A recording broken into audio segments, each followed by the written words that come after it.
Sir నమస్కారం sir. నమస్తే బాబు. Sir ఇక్కడ తెలంగాణలో కాంగ్రెస్ పార్టీ అండ్ ప్రభుత్వం మన రేవంత్ రెడ్డి గారు ఒక 18 మంది ఎమ్మెల్యేలతో మీటింగ్ ఏర్పాటు చేసుకున్నారని, వాళ్ళ పైన ఫైర్ అయ్యారని, సీరియస్ అయ్యారని చెప్పేసి ఒక వార్త వైరల్ అయిపోతుంది. ఇంకోసారి ఇట్లాంటి రిపీట్ అవ్వద్దని కూడా చెప్పినట్టుగా కూడా తెలుస్తుంది. అంటే ఈ సర్పంచ్ ఎలక్షన్స్ సంబంధించే ఈ ఇష్యూ జరిగిందని కూడా తెలుస్తుంది. అసలు ఏం జరిగింది? ఎందుకు రేవంత్ రెడ్డి గారు వాళ్ళ పైన సీరియస్ అయ్యారు? మరి ఏం జరిగే అవకాశం ఉంది? అసలు ఏంటి మెయిన్ కారణం? ఇక్కడ తెలంగాణలో Congress party one man show, that is Revanth Reddy. Revanth Reddy show మీదే ఆధారపడి బ్రతుకుతుంది. ఇక్కడ మన జూబ్లీ హిల్స్, మన భద్రా హిల్స్లో ఎలక్షన్స్కి రేవంత్ రెడ్డి ఎలాగైతే ప్రెస్టీజియస్గా ఫీల్ అయ్యి తన క్యాండిడేట్ని గెలిపించుకున్నాడు, అదే శ్రద్ధ పంచాయతీ బోర్డు మెంబర్స్ విషయంలో కూడా తీసుకొని ఉండవలసింది. ఇక్కడ రేవంత్ రెడ్డి ఈ మధ్య కాలంలో తన తాలూకు కాన్సన్ట్రేషన్ని డైవర్ట్ చేశాడు. ఎందుకు డైవర్ట్ చేశాడంటే ప్రజలు పొగడడం కాకుండా పత్రికలు కానీ లేకపోతే అనలిస్టులు కానీ రాజకీయ వర్గాలు కానీ ఈరోజు రేవంత్ రెడ్డిని ఎక్కడో అంటే ఒక అగ్రస్థాయిలో నిల్చోబెట్టి ఇది హీరో అనే పద్ధతుల్లో చూస్తున్నారు. ఆయనే హీరో అనుకున్నప్పుడు ఆయనకి రవ్వంత అంటే అంత పట్టుదల లేకపోవడం, కొంచెం ఆ పట్టుదల సడల్లో అది జరుగుతుంది, సహజంగా జరుగుతుంది. అదే జరిగింది దీంట్లో. ఎందుకంటే అధికార పార్టీలో ఉన్న వాళ్ళు సహజంగా ఈ పంచాయతీ ఎలక్షన్స్ కానీ మున్సిపల్ ఎలక్షన్స్ కానీ వీటిలో నెగ్గుతారు. ఎందుకంటే పరిపాలన వాళ్ళది కనుక వాళ్ళు ఏం చేయాలనుకున్నా చేయగలరు. దీని మీద వ్యూహ రచన లేదు అని ముందు ఆలోచించుకోవాలి. అంటే పంచాయతీ ఎలక్షన్స్ ఈజీగా నెగ్గేస్తాం అనేటువంటి ఒక ధీమా ఉంది, అది పొరపాటు. రెండు, ఇక్కడ రేవంత్ రెడ్డితో పాటు సరి సమానమైనటువంటి నాయకులు ఉన్నారు. ఉత్తమ్ కుమార్ రెడ్డి కానీ, భట్టి విక్రమార్క కానీ, లేకపోతే మన కోమటిరెడ్డి వెంకటరెడ్డి కానీ, వీళ్ళందరూ ఉన్నారంటే ఇంచుమించు ఈక్వల్ కేడర్ ఉన్న వాళ్ళు రేవంత్ రెడ్డి కాంటెంపరీస్ లేదా రేవంత్ రెడ్డి కంటే సీనియర్స్ కూడా ఉన్నారు. వీళ్ళందరూ ఈ ఎలక్షన్ పట్ల దృష్టి పెట్టలేదా? ముఖ్యమంత్రి గారికి ఎంతైతే బాధ్యత ఉందో భట్టి విక్రమార్క గారికి కూడా బాధ్యత ఉంటుంది కదా. ప్రకటనల వరకే, పేరు వరకే కాకుండా బాధ్యతని పంచుకోవడంలో కూడా వీళ్ళందరూ ముందుకు రావాలి. ఆ శ్రీధర్ బాబు కానీ వీళ్ళందరూ ఉన్నారంటే కొంచెం ముందుకు రావాలి. మరి ఎందుకు ముందుకు రాలేదు? ఈయన ఏదో మా తెలంగాణ తాలూకు ఆ పరిశ్రమలు తీసుకురావడంలో కానీ, లేకపోతే ఇంకా వివిధ ఇంటర్నేషనల్ సబ్మిట్ని తీసుకురావడంలో కానీ, ఆ మూసీ ప్రక్షాళన కానీ, హైదరా కానీ వీటన్నిటిలో కూడా చాలా బిజీగా ఉంటూ తలమునకలై ఉన్నప్పుడు మిగతా వాళ్ళు కూడా మేము అందరూ కలిసి తీసుకొచ్చాము, మేము అందరూ కలిసి గవర్నమెంట్ని ఫామ్ చేస్తాము, మా పరిపాలన వేరుగా ఉంటుందని గొప్పలు చెప్పే వాళ్ళందరికీ కూడా బాధ్యత ఉంటుంది కదా. రేవంత్ రెడ్డికి ఎంత బాధ్యత ఉంటుందో మిగతా వాళ్ళకి కూడా అంతే బాధ్యత ఉంటుంది. ఈరోజు రేవంత్ రెడ్డి మాత్రమే తీసుకొచ్చి వీళ్ళందరికీ వార్నింగ్ ఇవ్వాల్సిన అవసరం లేదు. సరి సమానమైన మిగతా వాళ్ళందరూ కూడా ఈ ఓటమిగా అంగీకరించాలి. సక్సెస్ని మీరు మీదనుకుని భుజాలు తడుపుకున్నప్పుడు ఓటమిని కూడా మీరందరూ మీదనుకోరు కదా. మీరు మీ నియోజకవర్గాల్లో మీరు తగినటువంటి శ్రద్ధ తీసుకోవాలి కదా. ఇది నా ప్రశ్న. ఇది జరగలేదు. ఇది జరగపోయినట్టు ఏమవుతుంది? ఈయన కూడా వన్ మ్యాన్ షో లాగా భావించకూడదు.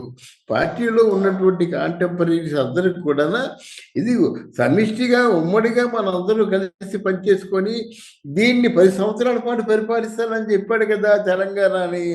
ఇలాంటి మాటలు చెప్పడం కాకుండా 10 సంవత్సరాలు పరిపాలించడానికి కావాల్సినటువంటి పునాది ఏమిటి? ఆ పునాది వేసుకోగలుగుతున్నామా లేదా?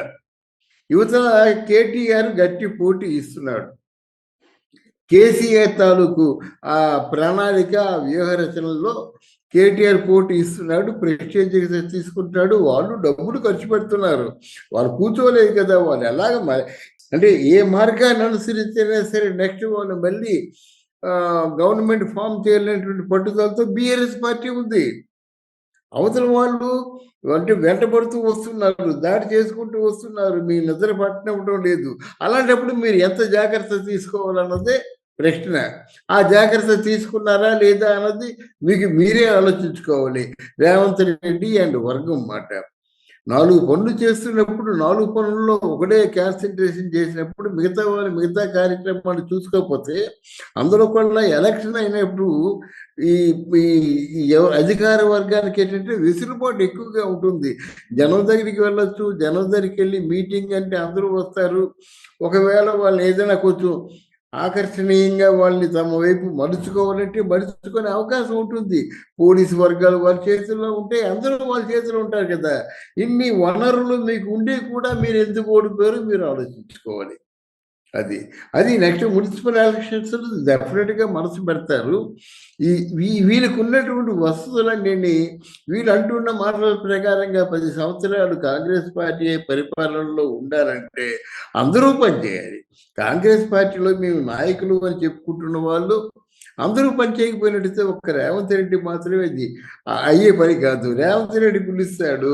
ఆ 18 నియోజకవర్గాల్లో ఉన్న ఎమ్మెల్యేలని పిలిచి వార్నింగ్ ఇస్తాడు. కరెక్టే. ఎందుకంటే ఒక నియోజకవర్గంలో ఈ పంచాయతీ ఎలక్షన్స్లో అంటే పంచాయతీ ఎలక్షన్స్లో ఎక్స్పెక్ట్ చేయరు. అటువంటి దాంట్లో మనం ఫెయిల్ అయ్యామంటే దానికి మార్గాలు ఏమిటి మీరు అన్వేషించుకున్నారా? ఎందుకు ఫెయిల్ అయ్యాం అంటే మీరు లీస్ట్ కాన్సన్ట్రేషన్, కనీసపు కాన్సన్ట్రేషన్ కూడా మీరు నియోజకవర్గాల్లో ఉన్న ఎమ్మెల్యేలు చేయకపోతే ఎలాగా? కడుపు మండుతుంది కదండి ఎవరికైనా సరే. పరిపాలన మనది, అధికారం మనది. ఇప్పుడు ఈరోజు మన ప్రజలకి ఏమి చేయాలంటే చేయగలం. ఒకవేళ తాత్కాలికంగా ప్రజల్లో ఏదైనా సమస్యలు వస్తే వెంటనే కూడా పరిష్కారం దిశగా అడుగులు వేయడానికి అధికారం మీ చేతుల్లో ఉంది. అంటే ప్రజలు మీ వైపు తిప్పుకోగలరు, ప్రజలు మీ వైపు ఆకర్షితులు చేసి ఓట్లు వేయించుకోగలరు. అది జరగలేదు. అది మాత్రం రేవంత్ రెడ్డికి ఒక షాకే అది. వరుసగా సక్సెస్ఫుల్తో వస్తూ వరుసగా హీరోగా ఉంటూ మన ఫుట్బాల్ మ్యాచ్తో ఆయన ఫుట్బాల్ ఆడడం ఇదంతా మంచి క్రేజ్ సంపాదించుకున్నాడు. బాగుంది. సమ్మిట్ నిర్వహించడం కానీ ఇవన్నీ బాగున్నాయి, అన్ని సక్సెస్ఫుల్గా చేస్తున్నాడు. కానీ ఈ పంచాయతీ ఎలక్షన్స్లో ఓడిపోవడం వాళ్ళు పెద్ద ఏదో అల్టిమేటంగా వాళ్ళు భావించవచ్చు. బీఆర్ఎస్ వాళ్ళు ఇంకో మళ్ళీ మీది మీ రాశి మీ దశ తిరగబడింది, మా చరిత్ర మొదలైందని వాళ్ళు అంటారు. మున్సిపల్ ఎలక్షన్లో కూడా గెలుచుకున్నారనుకోండి, అమ్మో జనంలో మార్పు వచ్చింది, జనం రేవంత్ రెడ్డి తాలూకు పరిపాలన వద్దనుకుంటున్నారు, మళ్ళీ బీఆర్ఎస్ని కోరుకుంటున్నారు. వాళ్ళు అదే అంటారు కదా, రేవంత్ రెడ్డి గవర్నమెంట్ పూర్తిగా విఫలం అయింది, పోల్ చూసినట్టయితే కేసీఆర్ గవర్నమెంటే మాకు అన్ని విధాలా కూడా అనుకూలంగా ఉందని ఇటువంటి వదంతులు వస్తాయి. ఆ వదంతులకి ఊతం ఇచ్చిన వాళ్ళు అవుతారన్నమాట. ఈరోజు కంగారు పడడానికి కారణం ఏంటంటే ఇక్కడ పంచాయతీ బోర్డు ఎలక్షన్స్లో కొన్ని సీట్లు ఓడిపోతే పెద్ద ప్రాబ్లం కాదు. కానీ ఈ ఓటమిని వాళ్ళు పబ్లిసిటీగా మలుచుకుంటారు బీఆర్ఎస్ వాళ్ళు. వాడికి ఓటమి మొదలైంది, మాకు సక్సెస్ మొదలైంది. జనం ప్రతి ఒక్కరు కూడా కేసీఆర్నే కోరుకుంటున్నారు, కేటీఆర్నే కోరుకుంటున్నారు, హరీష్ రావునే కోరుకుంటున్నారు. ఇదే కదా మొదలవుద్ది. అంటే రాజకీయ వర్గాల్లో అభూత కల్పనలు ఎక్కువగా ఉంటాయి. అభూత కల్పనలు సృష్టించే వారికి ఊతం ఇవ్వకూడదు. అది రేవంత్ రెడ్డి చేయకూడదు. అది రేవంత్ రెడ్డి బాధ. దానికి తగిన చర్య తీసుకోవడం కోసమేమో బహుశా వీళ్ళందరినీ పిలిచి ఒక వార్నింగ్ ఇచ్చుంటారు. వార్నింగ్ ఇన్ ది సెన్స్ ప్రేమగానే హెచ్చరిక చేసుకుంటారు. ఏమయ్యా మీరుంటుండగా కూడా పంచాయతీలో ఎలక్షన్లో ఓడిపోవాలా అని చెప్పేసి ప్రేమపూర్వకంగానే ఆయన డీల్ చేస్తాడు. ఎందుకంటే డీల్ చేయడంలో కేసీఆర్ తర్వాత రేవంత్ రెడ్డి కూడా చాలా బాగా డీల్ చేయగలడనమాట. రేవంత్ రెడ్డి ఎంత బాగా డీల్ చేయగలడంటే మదపుట్టు వెలుగులు లాంటి వాళ్ళు కాంగ్రెస్ పార్టీలో ఉన్న నాయకులు అసలు రేవంత్ రెడ్డి ముఖ్యమంత్రి అవుతాడు అనుకున్నారా?